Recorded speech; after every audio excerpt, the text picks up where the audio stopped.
Bom, galera, então, esse é o vídeo das efemérides 2023-2024 que as provas de vestibular costumam cobrar.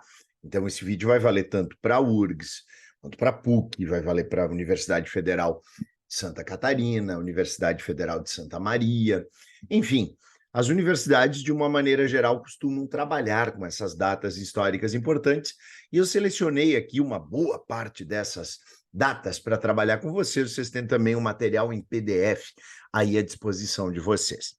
Seguinte, quero já começar com os 200 anos da doutrina Monroe, a ideia de América para os americanos. Lá em 1823, os Estados Unidos eram presididos pelo James Monroe, e ele, numa reação ao Congresso de Viena, não te esqueça, o Congresso de Viena tinha pretensões de restauração do antigo regime na Europa e na América, né? E aí, essa restauração do antigo regime na América significava manter os empreendimentos coloniais que lá existiam e, quiçá, estabelecer novos empreendimentos colonialistas. Os Estados Unidos, na condição da primeira nação independente aqui da América, eles lideraram essa ação de, ao mesmo tempo, estabelecer uma ideia de combater essas novas possibilidades de colonização europeia na América, mas também apresentar duas coisas importantes. A primeira delas, América para americanos, Europa para europeus, ou seja, não admitiremos mais que os europeus estabeleçam novos empreendimentos aqui na América, novos empreendimentos coloniais, né? Segundo ponto, isso é um aspecto isolacionista, porque os Estados Unidos alegaram que somente iriam se envolver em assuntos que diziam respeito aos países europeus caso fossem atacados. E essa política ela vai ser mantida pelos Estados Unidos, por exemplo, na Guerra Hispano-Americana, lá quando da independência de Cuba em 1898, própria Primeira Guerra Mundial, os Estados Unidos alegam exatamente o ataque de submarinos alemães a navios norte-americanos e a interceptação do telegrama Zimmermann, Segunda Guerra Mundial, Pearl Harbor, até o próprio incidente no Golfo de Tonkin, lá no Vietnã, para justificar as suas intervenções. Mas, além de ser uma doutrina isolacionista, ela também anuncia esse pressuposto que os Estados Unidos queriam se autoatribuir de serem os líderes do continente americano. Essa imagem, a gente já pode ver os Estados Unidos agressivos, com um potencial militar bastante significativo, isolando os europeus que assistem aí como se estivessem no continente, os Estados Unidos a terem a sua ação no mar. Essa charge, ela diz respeito já ao final do século XIX, dá para se ver a Estátua da Liberdade, que só vai ser erguida quando do centenário da independência dos Estados Unidos. Então, ela diz respeito ao corolário Roosevelt para a doutrina Monroe, ele que lá no final do século XIX desenvolveu uma política mais agressiva, sobretudo em relação ao Caribe e América Central, com a sua política do Big Stick.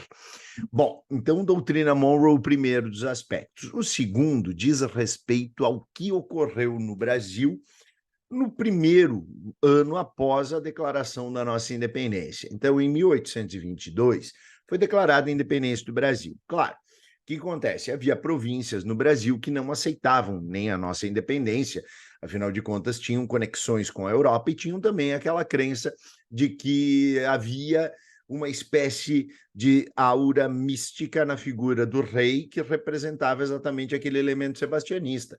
Então, romper com o rei português era algo muito grave.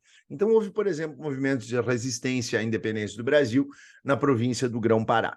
Só que algumas histórias, muito poucos ou quase nada contadas, são aquelas que marcaram o ano de 1823, porque, de uma maneira geral, nós nos apegamos ao que estava acontecendo quando os membros da elite brasileira estavam discutindo o projeto constitucional, que daqui a pouco eu vou falar, ficou conhecido como o projeto da mandioca. Só que nós estamos também deixando a revelia, deixando de lado, fatos significativos como este que aconteceu em março de 1823, quando lá no Piauí nós tivemos essa batalha do Genipapo, quando brasileiros entraram em enfrentamento com tropas de soldados portugueses que aqui ainda estavam. e derrotaram essas tropas de soldados portugueses ainda leais à coroa que havia nos colonizado. Então tem essa batalha do Genipapo, essa mobilização de brasileiros lutando pela efetiva independência, e no mesmo ano, no dia 2 de julho de 1823, é a celebração, inclusive, que a Bahia estabelece em torno da verdadeira independência do Brasil, pois lá, inclusive, com a participação de mulheres como Maria Quitéria de Jesus, que travestiu-se de homem para participar das batalhas, e os últimos redutos de resistência de soldados portugueses à independência do Brasil, esses redutos foram derrotados na Bahia em 1823, no dia 2 de julho. Então, tanto a Batalha do Genipapo quanto essas batalhas na Bahia, que marcaram o ano de 1823, elas ainda não foram cobradas efetivamente nas provas aqui do Rio Grande do Sul, e são temas que podem aparecer justamente nessas revisitas que nós fazemos à história, recontando exatamente essa participação bastante ativa da população brasileira na consolidação da independência, e com participação, inclusive, de figuras como Maria Quitéria. Ainda no ano de 1823, aí sim, gente, ó, Constituição da Mandioca foi um projeto constitucional. Então, dentro da lógica liberal iluminista, um Estado, nação, se constitui a partir do seu conjunto de leis. E essas leis estavam sendo elaboradas pelos grupos da elite brasileira. Lembrando, durante o período imperial, os mais radicais eram chamados de... Os mais radicais eram republicanos, e eles não eram partícipes muito ativos da elaboração das leis. Os republicanos, os radicais, eles atuaram especialmente através de rebeliões, como uma delas que eu vou falar daqui a pouquinho, que é a Confederação do Equador. Enquanto isso, os dois principais grupos da elite brasileira debatiam de que maneira é que o Brasil elaboraria a sua estrutura de Estado.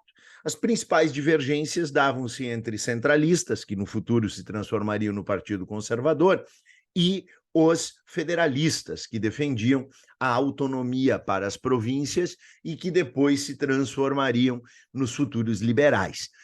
Nesses debates, até prevaleceu a força dos centralistas, que defendiam um poder central forte no Rio de Janeiro, que definisse as características gerais para todas as províncias brasileiras, alegando exatamente que a falta de uma conexão entre as próprias economias e as sociedades das diversas províncias poderia resultar no Brasil em uma fragmentação territorial como aquela que se verificou nos antigos vice-reinados da América Hispânica. Então, a defesa das ideias centralistas e a própria monarquia surgiu como uma solução para evitar essa fragmentação, eram vistas pela elite brasileira, que dessa maneira aliou-se a figura dos monarcas, tanto Pedro I quanto Pedro II, como uma forma de manter a integridade territorial brasileira e criar uma identidade de nação em torno do seu monarca. Só que este projeto constitucional, ele apresentava três poderes em equilíbrio, isso é uma das coisas que o Dom Pedro I não vai gostar, e estabelecia a continuidade de um componente fundamental da estrutura social brasileira herdada do período colonial, que é o escravismo, estabelecia o tipo de eleição para o legislativo apenas, é claro que não se elegeria o nosso imperador, né?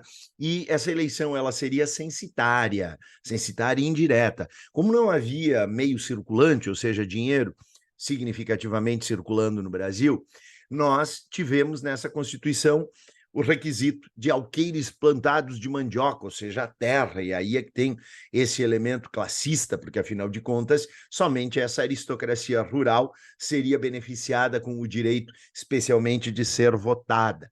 E essa Constituição, portanto, três poderes em equilíbrio, estabelecia esse voto censitário, mantinha a escravidão. Se aproveitando exatamente das circunstâncias de disputas entre federalistas e centralistas, Dom Pedro I, que discordava dessa ideia dos poderes em equilíbrio, ele faz aquilo que ficou conhecido como Noite da Agonia.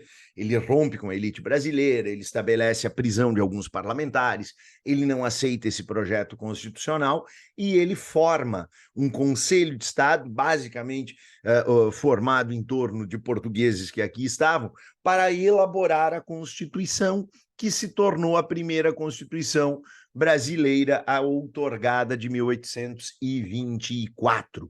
Então, aquele projeto constitucional da mandioca acabou sendo rejeitado pelo imperador pelo fato de limitar o poder deste imperador através do estabelecimento dos três poderes em equilíbrio. E aí a Constituição de 1824, ela é uma Constituição promulgada, ela é uma Constituição outorgada, ela é uma Constituição imposta, e ela apresenta uma série de peculiaridades. Ela é a única Constituição da época do Império, primeiro ponto. Segundo ponto, é a única Constituição que apresenta 4 poderes, e eles não estão em equilíbrio. Acima dos demais está o poder moderador, que era exercido dentro dos limites da lei pelo imperador, que também era o comandante do executivo. E o poder moderador, ele dava ao imperador o direito de interferir nos demais poderes. Aí o poder executivo era realizado pelo próprio imperador e pelo seu Conselho de Estado, dando a ele, inclusive, a prerrogativa de indicar, de nomear os presidentes das províncias. Além disso, nós tínhamos, para o poder legislativo, eleições feitas de maneira indireta, tu tinha o eleitor de paróquia, o eleitor de província. Para o eleitor de paróquia havia uma exigência de uma renda razoavelmente baixa, não era uma renda também estratosférica, e nós não tínhamos a exigência de alfabetização. Então, o critério era censitário, o eleitor de paróquia era votante, mas não poderia ser votado. Perdão, o eleitor de paróquia, ele era eleitor, mas só poderia ser votado caso tivesse uma renda muito maior. Aí era eleito como eleitor de província. Então, eleitor de paróquia, uma renda menor, eleitor de província, uma renda maior, e o eleitor de província é que poderia votar em deputados e em senadores. E este, sim, havia uma necessidade de uma renda ainda maior. Então, eleições indiretas, voto censitário, é a única Constituição com voto censitário no Brasil. Tivemos também aqui nessa Constituição o quarto poder, é a única Constituição imperial, e uma outra peculiaridade é que ela traz uma igreja oficial, a Igreja Católica era oficial e submetida ao Estado brasileiro pelo padroado régio. O autoritarismo do Dom Pedro, ele acabou fazendo com que houvesse uma primeira significativa resistência que se estabeleceu nas províncias do norte. Hoje a gente qualifica mais como Nordeste, desde a região do Maranhão até a região de Pernambuco, mas se a prova de falar em províncias do norte, tu aceita, vai ser feliz e marca verdadeira. Pernambuco tinha uma herança, percebam ali a questão da religiosidade e da cruz, né? 1817, a Revolução Pernambucana, que chegou a proclamar efemeramente uma república lá em Pernambuco, ela também ficou conhecida como Revolta dos Padres. Teve uma participação, especialmente de Padre Miguel e outros padres, do Padre Rolim, que estiveram vinculados à luta pela independência do Brasil. Eles eram vinculados ao Seminário de Olinda. E aqui nós temos remanescentes como o Frei Caneca, temos também o Cipriano Barata. Essa proposta da Confederação do Equador era uma reação exatamente ao autoritarismo do poder do Dom Pedro I e dessa centralização política que se verificava com a Constituição de 1824. Naquele ano de 1824, eclodiu essa revolta que pretendia proclamar uma república federativa, congregando essas províncias que iam desde o Maranhão até a região de Pernambuco. Havia uma inspiração na Gran Colômbia.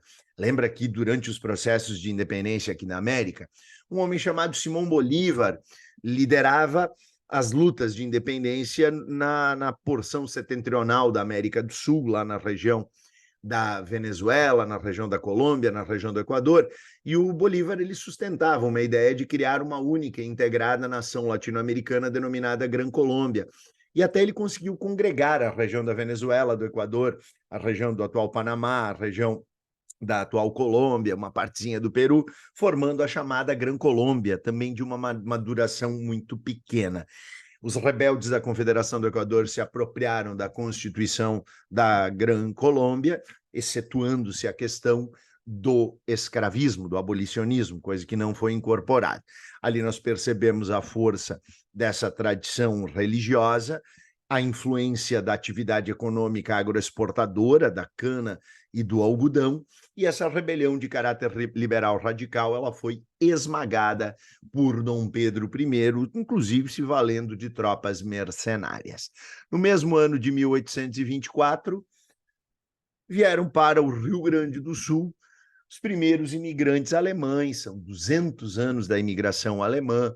Aqui nós temos a colônia de São Leopoldo, formou-se um campesinato voltado à economia de subsistência, minifúndios, mão de obra familiar, e esse era um contexto de guerras aqui no Prata. As independências aqui da América Latina, elas continuavam ainda em sua efervescência, e uma província aqui do extremo sul, que havia sido anexada por Dom João VI, ela tornou-se lutando pela independência, ela tornou-se exatamente independente na Guerra da Cisplatina, que viria entre 1825 e 1828.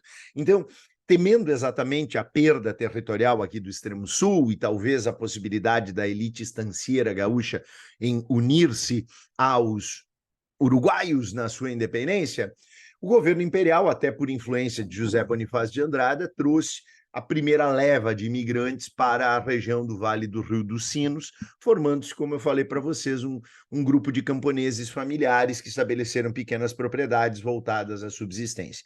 Depois, claro, que após a década de 1850, nós teríamos a complementaridade da imigração não apenas alemã, mas também a imigração italiana, conforme estudamos na aula de Rio Grande do Sul.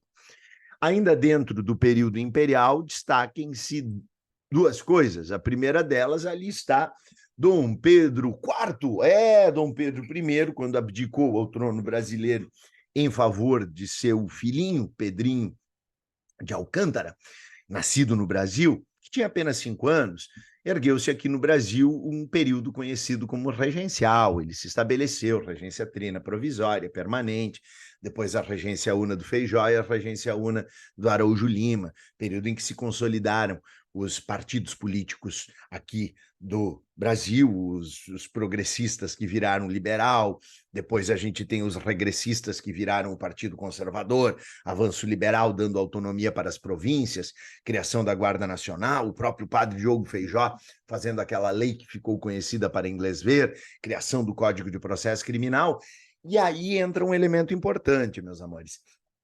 Dom Pedro voltou para Portugal e derrotou as tropas do irmão Dom Miguel. E a partir dali ele foi coroado rei Dom Pedro IV em Portugal. Mas em 1834, ali está ele no leito de morte, todo mundo aí triste, chorando pelo rei que estava morrendo, até o bispo está aqui fazendo zoinho para os céus, gente arada jogado para tudo que é lado, a filha dele aqui, Dona Maria Amélia, lá chorando. Mas o fato é que Dom Pedro I bateu suas tamancas lá em Portugal.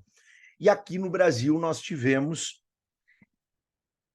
um ato adicional em 1834. E esse ato adicional, ele transformou o Rio de Janeiro em município neutro, transformou a regência trina em una, e nós tivemos a primeira eleição em que cidadãos brasileiros, aqueles homens maiores de idade, libertos, evidentemente, com uma determinada renda, elegeram o padre Diogo Feijó, nosso regente uno.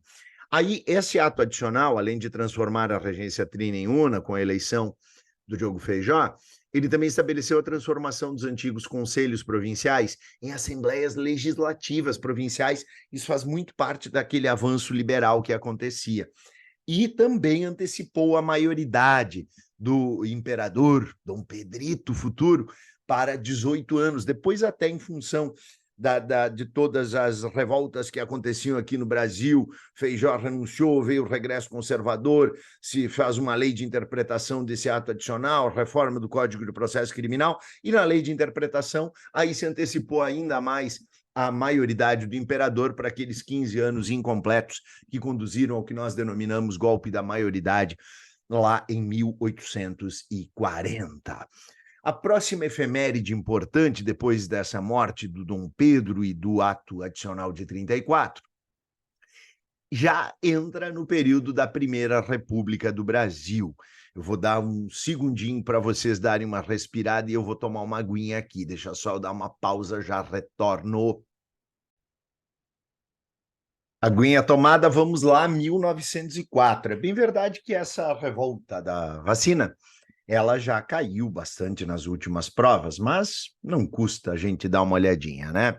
Se lembra que no final do século XIX ele tinha um monte de teorias deterministas, teorias especialmente cientificistas, que o Ocidente europeu, sobretudo, produziu, e que serviram de justificativa, inclusive, para transformar África e Ásia e Oceania nas áreas a serem colonizadas com o objetivo de se levar à civilização, como disse Rudyard Kipling, aqueles povos meio infantis, meio demônios, né? E o higienismo foi uma dessas teorias, junto com o darwinismo social, junto com a eugenia. O prefeito Pereira Passos, no início do século XX, no Rio de Janeiro, decidiu, inspirado inclusive em modelos como a urbanização toda que foi feita em Paris naquele final de século, botar abaixo os casarios pobres do centro do Rio de Janeiro, seus cortiços, etc. A população pobre, evidentemente, não foi recompensada nem nada e acabou indo parar nas regiões periféricas, ocupando os morros, iniciando um processo de favelização do Rio de Janeiro.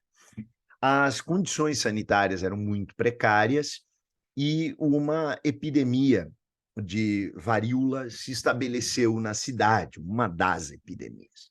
E aí, dentro daquela lógica autoritária, Oswaldo Cruz, um médico sanitarista, decidiu fazer uma campanha de vacinação obrigatória. O que vai acontecer?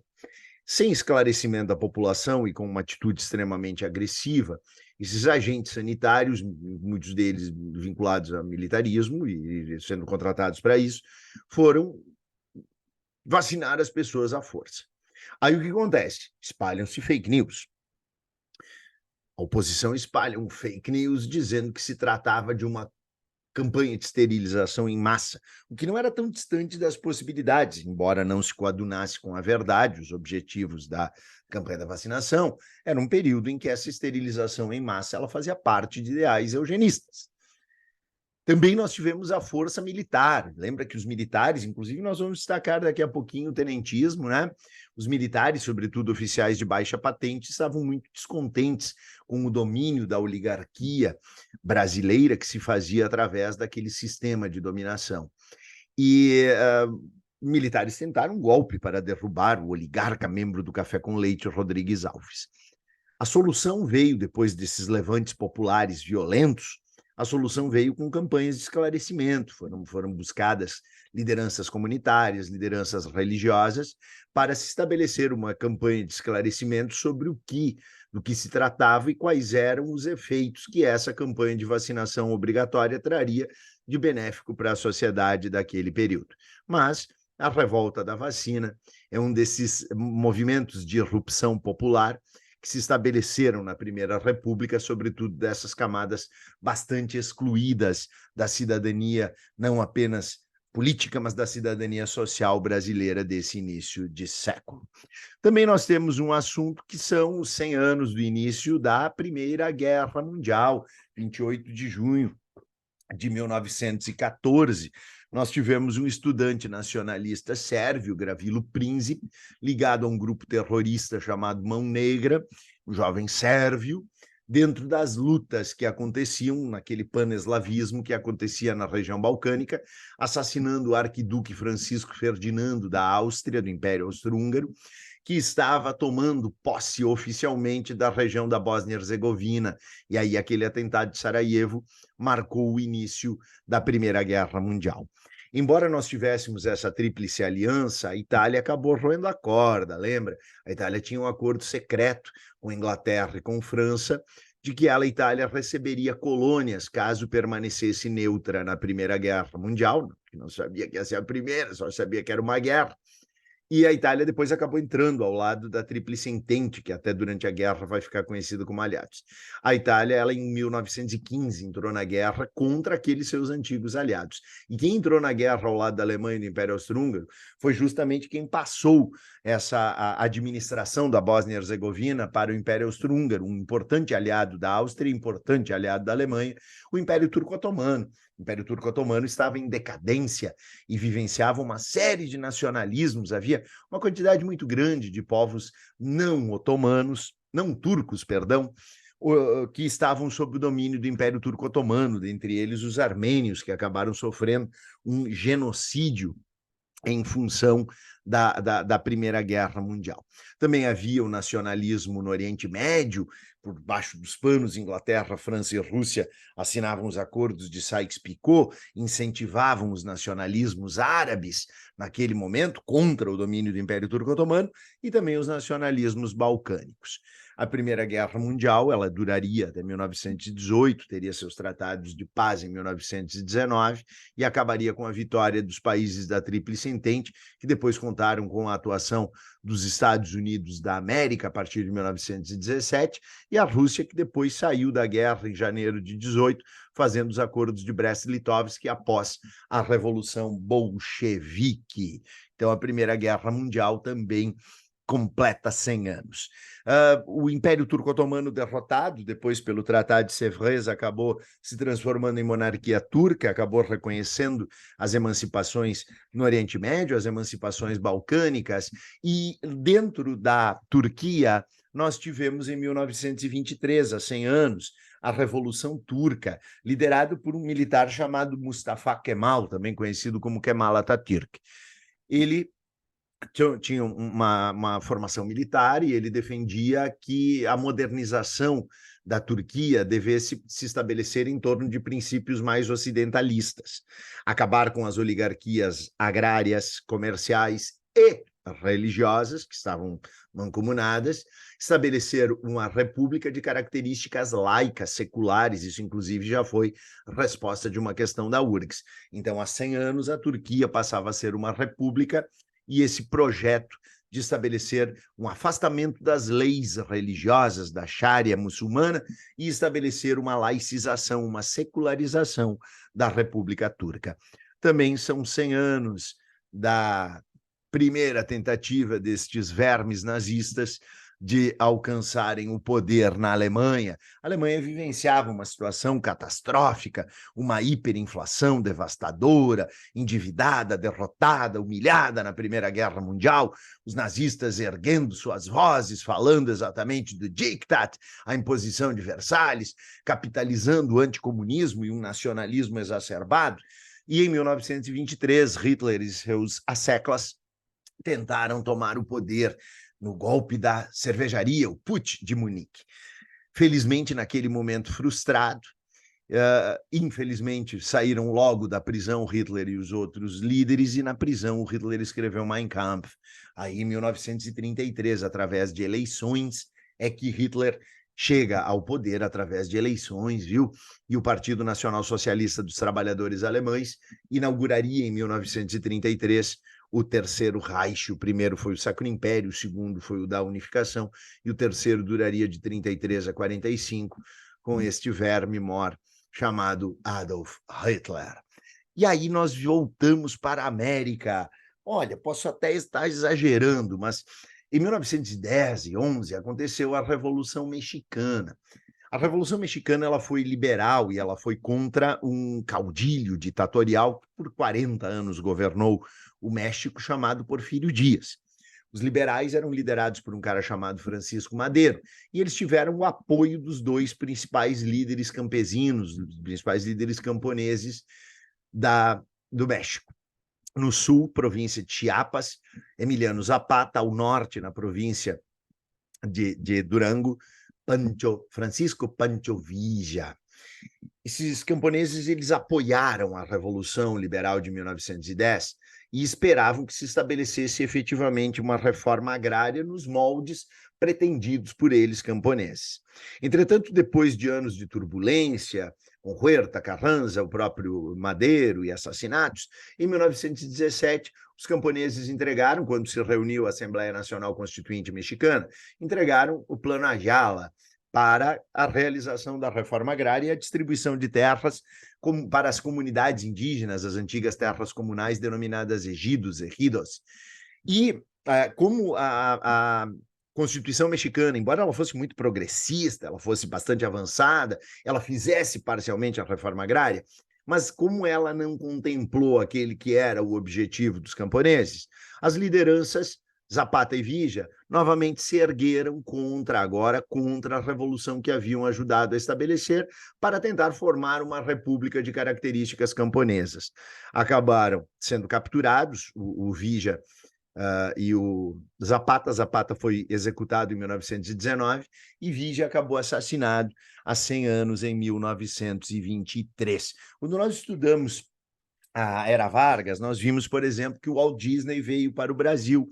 E dentro daquela lógica da política de boa vizinhança, nós tínhamos a criação do personagem Zé Carioca, e ele compunha um trio, os três amigos, junto com Donald, e um galinho mexicano denominado Pantito, que acabava tendo esse arquétipo de Pancho Villa, numa visão norte-americana, claro, de que os mexicanos estão sempre a um passo de se tornarem bandidos. Agora voltemos para o Brasil. Olha só, um ponto interessante aqui que eu quero abordar com vocês. O Brasil vivenciou, durante a Primeira República, a proclamação da República pelos militares e depois a organização do sistema oligárquico, que tinha fundamentos lá no coronelismo, nos currais eleitorais dos coronéis, o voto de cabresto. Aí nós tínhamos a política dos governadores, orquestrada por Campos Salles, que era uma troca de apoios entre o governo federal e os governos estaduais, e o café com leite, a alternância de São Paulo e Minas na presidência da República, com anuência, por vezes, quase completa dos outros estados. Só que nós tivemos momentos de rupturas. Em 1910, por exemplo, Minas Gerais indicou o militar Hermes da Fonseca para a presidência, São Paulo não curtiu, alguns estados do Nordeste também não, apoiaram o civil Rui Barbosa, campanha civilista, Hermes da Fonseca acabou vencendo, fez intervenções nos estados em que perdeu, na chamada política de salvações, só venceu graças ao apoio do senador gaúcho Pinheiro Machado. Em 1922, um novo momento de ruptura. Nós tivemos Arthur Bernardes, o candidato oficial do café com leite, mineiro, e nós tivemos a figura de Nilo Peçanha, que representava a reação republicana. Aquelas eleições de 1922, elas foram marcadas por uma circunstância interessante.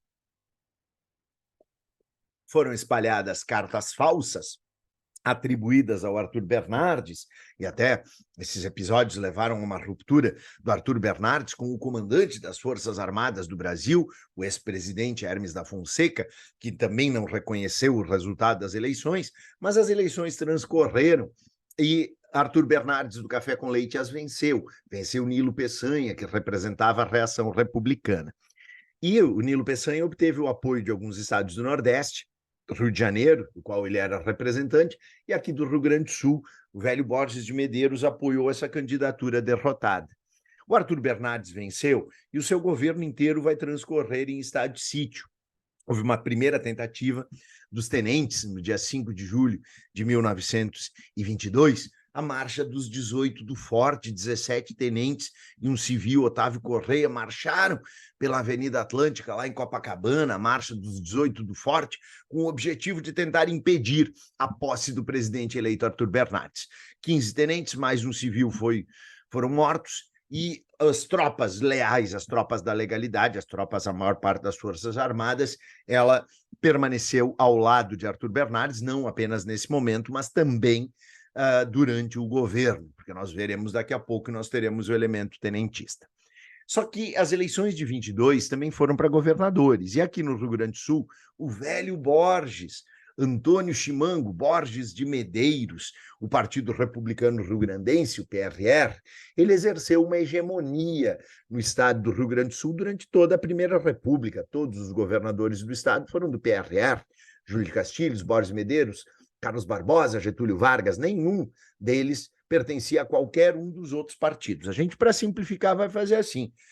O Partido Republicano Rio-Grandense esteve no poder, lembra o nome dele, PRR, eles eram conhecidos como pica-paus ou chimangos. O Júlio de Castilhos enfrentou a Revolução Federalista entre 1893 e 95, e o Borges Medeiros vai enfrentar esta Revolução de 23. A oposição, quer seja lá atrás, do Gaspar Silveira Martins, Partido Republicano Federalista, quer depois as lideranças de Assis Brasil, que aqui está, Ramiro Barcelos, que escreveu Antônio Chimango, Raul Pila, Esses caras todos eram os carinhas do lenço vermelho, eram os maragatos, então os maragatos sempre foram da oposição, tá? Como Borges apoiou o candidato derrotado nas eleições de 1922, os maragatos perceberam uma eleição fraudulenta em 22 aqui para o governo do Estado, era o tempo em que até os mortos votavam, e todos eles em Borges de Medeiros, e aí alegando exatamente essa fraude eleitoral e não tendo mais Borges de Medeiros o apoio do presidente, por ter apoiado o candidato derrotado Nilo Peçanha, os maragatos ergueram-se em uma nova guerra civil aqui no Rio Grande do Sul. Na verdade, gente, ó, são sempre facções da elite gaúcha disputando o poder, nós já tivemos aula de Rio Grande do Sul. E nesta, o objetivo era impedir que o Borges cumprisse esse quinto mandato. Uma revolução violenta se estabeleceu entre os chimangos de Borges e os maragatos de Assis Brasil, e esta, ao contrário da Revolução de 1893 a 95, a federalista, a da Degola, esta teve um tratado de paz. O Pacto de Paz de Pedras Altas foi celebrado exatamente na fazenda de Assis Brasil, seu castelo Pedras Altas. E lá se estabeleceu o seguinte: o Borges de Medeiros cumpriria seu mandato até o fim, o quinto mandato, se comprometia a não mais se candidatar a governador, tanto é que seu sucessor foi até mesmo seu apadrinhado político, Getúlio Vargas. Então, o Pacto de Paz de Pedras Altas celebrou exatamente a paz desse período da Primeira República aqui no Rio Grande do Sul. Só que o governo do Arthur Bernardes enfrentou novos levantes tenentistas. Os tenentes eram oficiais de baixas e médias patentes do Exército, que colocavam o Exército exatamente como guardião das instituições republicanas. Diziam que as elites oligárquicas haviam conspurcado, maculado, sujado as instituições republicanas e defendiam, até se inspiravam lá no Mustafa Kemal, os mais radicais dos tenentes se autodenominavam os jovens turcos, hein? E aí esses caras, eles se ergueram em rebeliões no combate às oligarquias. Os tenentes, embora não tivessem uma ideologia predominante, e entre seus grupos tivéssemos liberais, tivéssemos caras que depois militaram no comunismo, como o próprio Luiz Carlos Prestes, alguns que se identificaram com o fascismo brasileiro e adentraram nas hordas da AIB na década de 30, o tenentismo ele pretendia derrubar o domínio das oligarquias, e o tenentismo pretendia também estabelecer um governo provisório que estabelecesse o combate à corrupção eleitoral, à fraude eleitoral, estabelecendo o voto secreto. Depois também defendiam uma proposta nacionalista para o Brasil e uma proposta de modernização dentro da lógica positivista de desenvolvimento.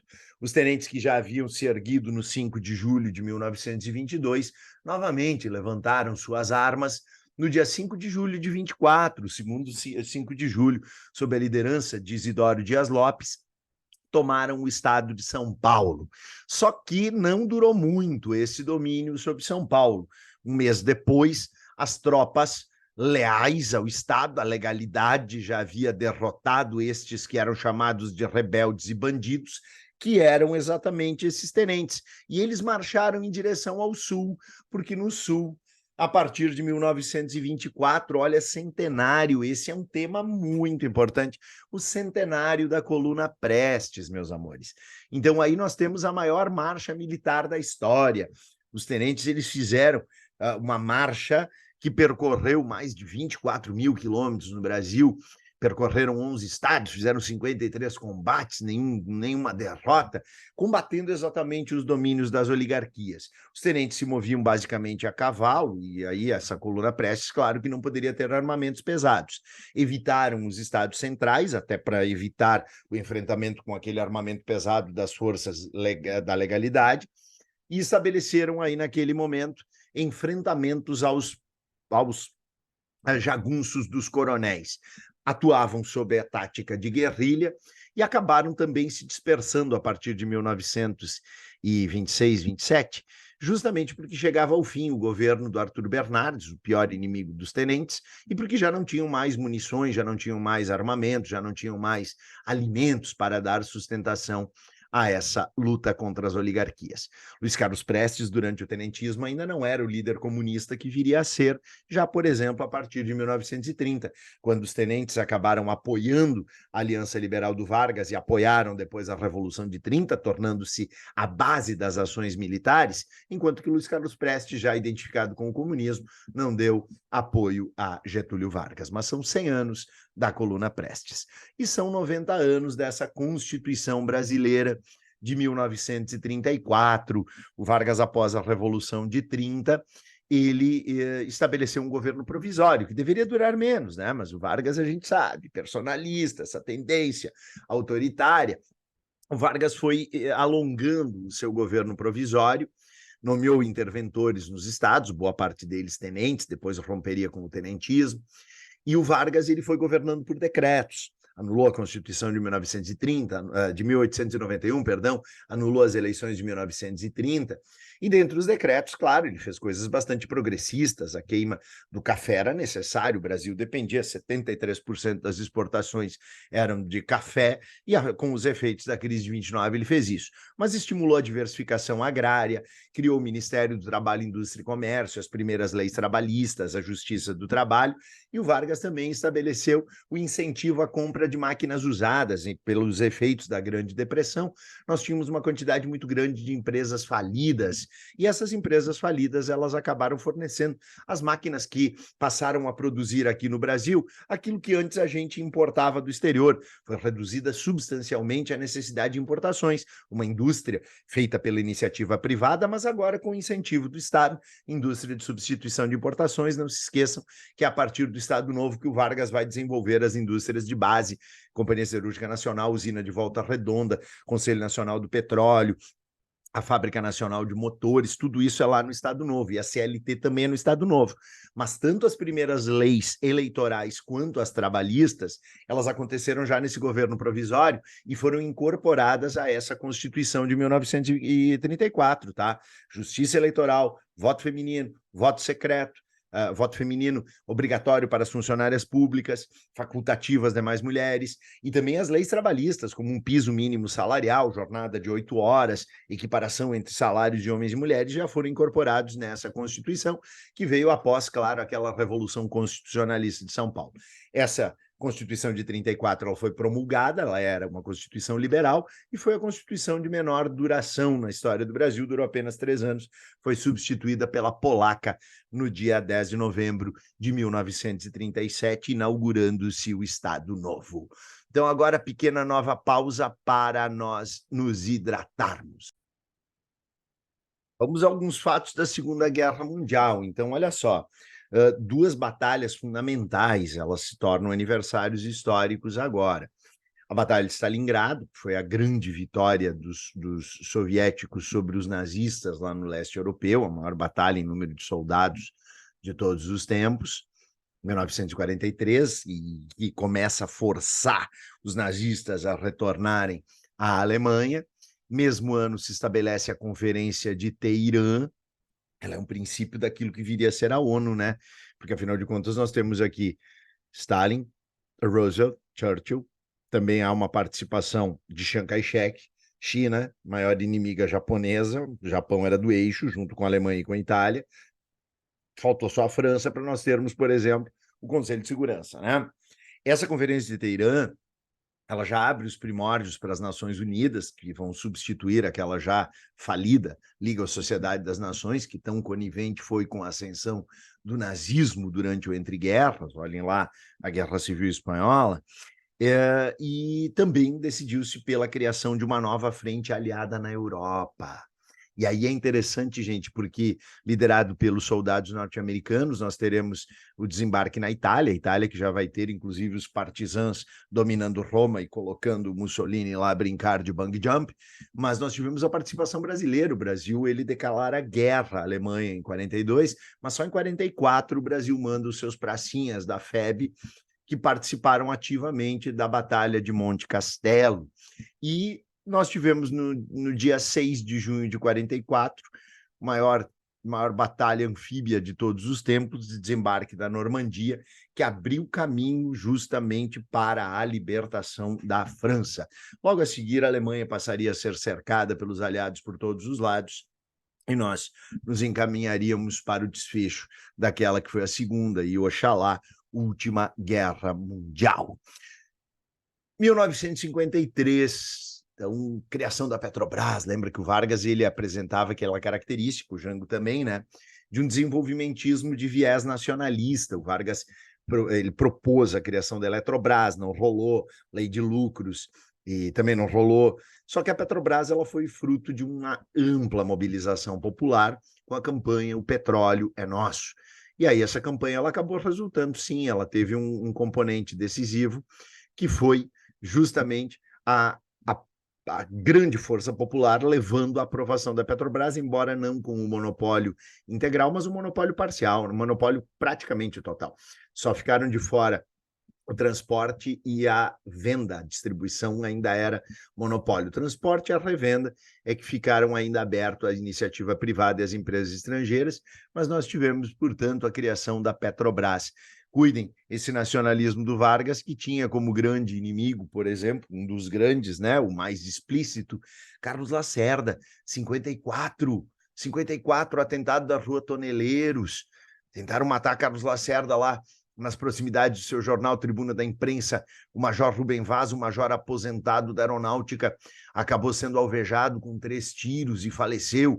Os militares criaram uma comissão de investigação paralela à República do Galeão, o Manifesto dos Generais, exigimos a renúncia de Getúlio, Lacerda acusava Getúlio, Gregório Fortunato, chefe da segurança do Vargas, assumiu que a autoria, a mentoria e a autoria desse atentado teria partido exatamente dele, que Vargas nada sabia. Vargas avisou que só morto sairia do catete e acabou cumprindo a sua promessa no dia 24 de agosto de 1954. Getúlio Vargas cometeu suicídio. E o que aconteceu logo depois foram exatamente as ruas sendo tomadas, ataques a casas, ataques de opositores, ataques a jornais, a revistas que faziam oposição ao Vargas, queima da bandeira norte-americana, ataque à embaixada e consulados norte-americanos, e aquele tiro adiou um golpe. E olha que no ano seguinte, em 1955, a vitória de Juscelino Kubitschek já foi contestada pelo Carlos Lacerda, pelo Carlos Luz, por generais como Mamed, que tentaram impedir a posse legítima do JK, mas acabaram sendo controlados pelo golpe preventivo do Henrique Teixeira Lott. Outra tentativa de golpe viria em 61. Após a renúncia de Jânio, nós tivemos aquele período entre o dia 25 de agosto de 1961 e o dia 7 de setembro daquele ano, foi um período de ameaça de guerra civil entre aqueles que eram contrários à posse do Jango e que depois seriam os golpistas de 64 e já eram golpistas em 61, porque a Constituição, a legalidade estava justamente na posse de João Belchior Marques Goulart.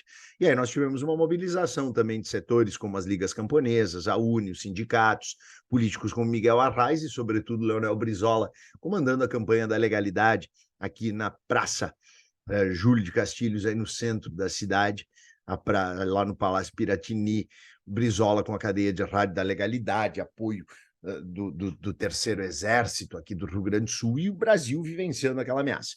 A solução foi a solução parlamentarista, lembra? Veio a proposta, Jango aceitou, mas Jango disse o seguinte: então vamos colocar um plebiscito no dia 6 de janeiro de 63 para decidirmos, nós brasileiros, se queremos, sim, continua o parlamentarismo, não, volta ao presidencialismo. E, gente, a vitória foi esmagadora. O presidencialismo volta, e aí João Goulart volta com um grande apoio político, ele que tinha propostas reformistas muito amplas, sobretudo a reforma agrária, queria inserir exatamente essas massas camponesas rurais que sequer haviam sido contempladas com a CLT, que também aniversaria historicamente 80 anos da CLT, 1943, né? Caiu recentemente nas provas. E nós tivemos aqui o Jango lançando o Plano Trienal de Desenvolvimento Econômico e Social em 63 e em 64 o comício da Estação de Trem Central do Brasil, Aí o Jango faz a promessa das reformas de base, a proposta, desapropria as primeiras terras, cria a Eletrobras, cria a lei de lucros, decide bater de frente com os setores conservadores. Logo a seguir veio a marcha da família com Deus pela liberdade, os grupos ultraconservadores. Já havia toda uma mobilização de latifundiários, os barões da mídia, grandes empresários, havia uma agitação social muito grande, esses setores ultraconservadores da sociedade. E aí nós tivemos, dentre outras coisas, a ação do IPES, do IBAD, que eram até identificados com a CIA.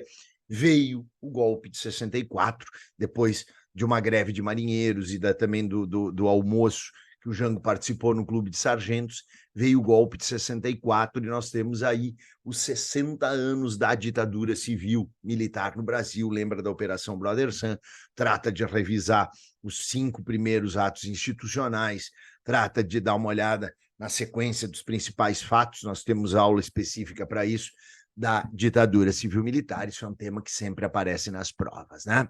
Falando em ditadura, meus amores, guerra do Yom Kippur. A Síria e o Egito comandaram uma coalizão árabe e atacaram de surpresa Israel nos meses finais de 1973, quando Israel celebrava o Yom Kippur, um dos seus mais importantes feriados religiosos. Essa coalizão, liderada por Egito e Síria, atacou de surpresa Israel. O contragolpe israelense foi muito forte.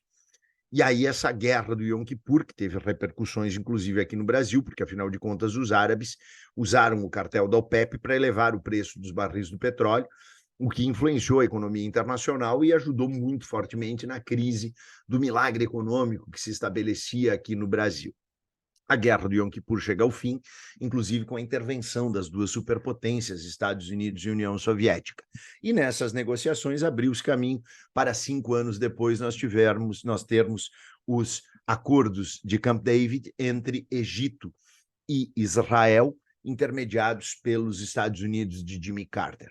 E o Egito foi a primeira nação árabe a reconhecer a existência de Israel, que devolveu a Península do Sinai, que havia incorporado na Guerra dos 6 Dias em 1967. E aí, claro, né, gente, esse ano nós tivemos recentemente os ataques terroristas do Hamas, coincidindo com esses 50 anos da Guerra do Yom Kippur e iniciando essa nova guerra árabe-israelense, né? A guerra, na verdade, Hamas-Israel, porque fica concentrado nessa circunstância. E também Hezbollah e tudo mais, mas isso é outro assunto.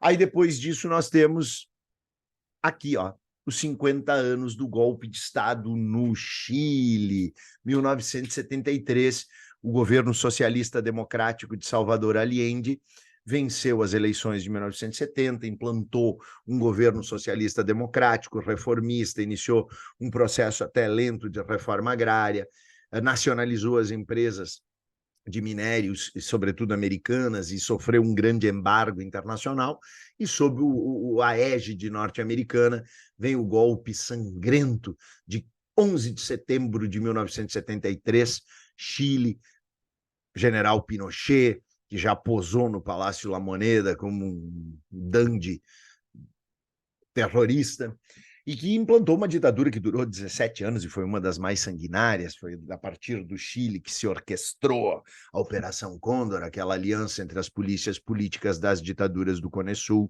A DINA, a polícia política do Pinochet, foi extremamente cruel. Pinochet, que também foi o homem que implantou as primeiras medidas neoliberais aqui na América Latina, apoiou a Inglaterra na Guerra das Malvinas. E o Pinochet, cujo governo ditatorial chegou ao fim após um plebiscito realizado em 89, e a população chilena massivamente disse "no, que se vaya Pinochet", né? E o Pinochet acabou depois negociando, virou chefe das Forças Armadas, senador vitalício, mas acabou preso por crimes contra a humanidade, um corrupto assassino em série, um dos maiores lixos que a história já produziu, que a terra seja extremamente pesada naquele cadáver demoníaco de Augusto Pinochet. 1983, 84, grande movimento popular pelas diretas já, que acabou resultando na emenda Dante de Oliveira. Faltaram 22 votos, 22 para alcançar os 320 necessários para que o Brasil tivesse eleições diretas já no início de 1985. E aí, infelizmente, tivemos eleições indiretas, e aí vem o pior. A negociação foi feita, e foi feita uma traição. Nós tivemos 119 deputados federais e senadores que não compareceram na votação da emenda Dante de Oliveira em 1984. 119 canalhas. E depois um problema ainda maior, o Tancredo Neves liderou, junto com Ulisses Guimarães, uma negociação com antigos membros da Arena, formando a Aliança Democrática, que tinha Tancredo como presidente, e José Sarney, um dos maiores líderes da Arena, como vice, e o Brasil teve como primeiro presidente na chamada Nova República. A PUC cobrou recentemente, acredito que não vai cobrar novamente a Nova República, mas Sarney foi o primeiro presidente brasileiro desse período da Nova República. A Constituição de 1988, ela previa que em 1993, olha, um ano após o impeachment de Fernando Collor, nós tivéssemos aí um plebiscito, e o Brasil decidiu-se por manter como república e presidencialismo. Pouca chance de aparecer. Na realidade, a grande chance é aqui, ó. Gente, são os 30 anos do Plano Real. Olha ali, ó. Um ano de real, julho de 95. 93 foi criada. Olha o que foi a inflação do ano de 1993, gente. Imaginem, 2.477% ao ano. Olha a situação do nosso vizinho Argentina, a inflação ela está chegando em 142% ao ano. Ela provavelmente vai bater na casa de uns 160% nesse ano. Gente, olha o que o Brasil viveu no início da década de 90. Então, os grandes planos econômicos que antecederam o Real, Plano Cruzado, Plano Verão, Plano Bresser, Plano Maílson, Plano Collor, Confisco da Poupança, Plano Collor 2, cara, eles fracassaram mais do que as tentativas do Internacional em ser campeão nos últimos anos, e olha que são grandes, tá?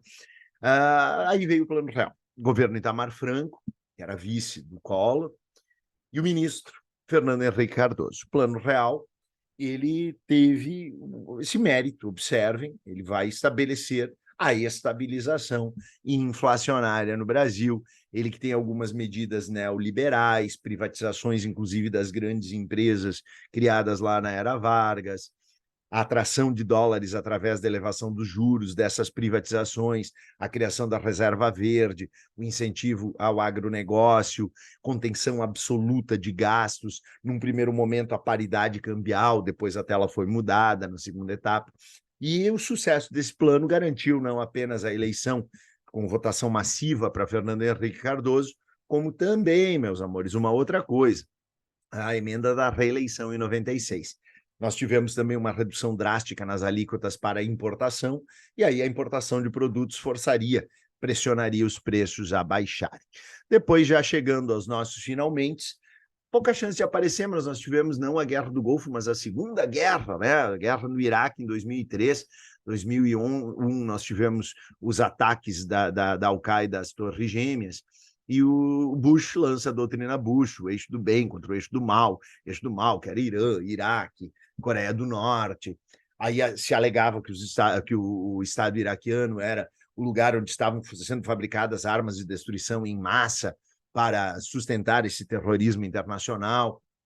Se acusava o Saddam Hussein, a ONU foi para lá, nós tivemos o Sérgio Vieira de Mello, inclusive, que morreu num atentado, mas a ONU disse aqui, ó, cara, não encontramos porcaria nenhuma de armas de destruição em massa. E nós tivemos aqui, mesmo sem a adesão nem da OTAN, nem da ONU, a guerra do Iraque. Os Estados Unidos foram lá, ocuparam o Iraque, saíram só recentemente dos territórios iraquianos, mas na era Obama, embora mantivessem domínio sobre áreas petrolíferas, capturaram e executaram Saddam Hussein nessa guerra ao terror que depois se estendeu ao Afeganistão. E a última efeméride, 2013, começa lá em São Paulo, um aumento das passagens, 20%, aí vão para cima, a extrema-esquerda, figuras do PCO, os black blocs, a galera anarquista, aí daqui a pouco tu já começa a ter uma influência Pô, fazia 2 anos que a Primavera Árabe tinha acontecido, a internet convocando através, na época do Facebook, as grandes manifestações, as capitais inteiras, as cidades maiores do Brasil tiveram essas grandes manifestações.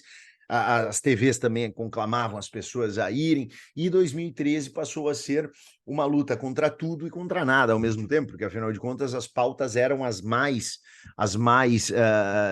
difusas e sem propostas efetivas. O Brasil vivenciava as vésperas de uma Copa do Mundo, de uma Olimpíada, e aí nós passamos a ter justamente essa luta. Isso enfraquece bastante a Dilma Rousseff, embora não evitasse, não impedisse a reeleição da Dilma nas eleições de 14 por uma pequena margem, mas todas as vertentes que já apareciam na rua, desde membros da extrema-direita, aquela direita liberaloide do MBL, a direita liberal do Partido Novo, uma esquerda, um centro-esquerda e um centro-direita um pouco perdidos, a esquerda do PSOL, a extrema-esquerda da galera dos Black Blocs, estava todo mundo lá. Como não havia lideranças, não havia com quem negociar. Como não havia propostas, tinha pouco a se prometer, pouco a se negociar. E isso tudo faz parte desse processo que em 2013 sacudiu com imensas multidões as ruas do Brasil. Então, gente, essas são as efemérides principais de 2023, 2024. Este vídeo serve como pré-prova para todas as provas que agora virão. Depois nós teremos complementos, eu vou trabalhar 2 provas da PUC e explicar para vocês, e semana que vem eu vou postar também um pré-prova complementar para a Universidade Federal do Rio Grande do Sul, e mais adiante teremos materiais para a Universidade de Santa Catarina. É isso, minha galerinha, um beijo no coração de vocês, uma ótima prova, uma excelente prova, e esse é o primeiro vídeo que eu não tenho a minha Cleopatrinha aqui, pelo menos fisicamente, para desejar boa sorte para vocês, mas com todo o carinho que vocês tiveram por ela nesse ano também, e pela força que vocês tiveram por mim, eu tenho certeza que ela também deseja uma boa prova para vocês. Um beijo no coração de cada um de vocês. Até mais.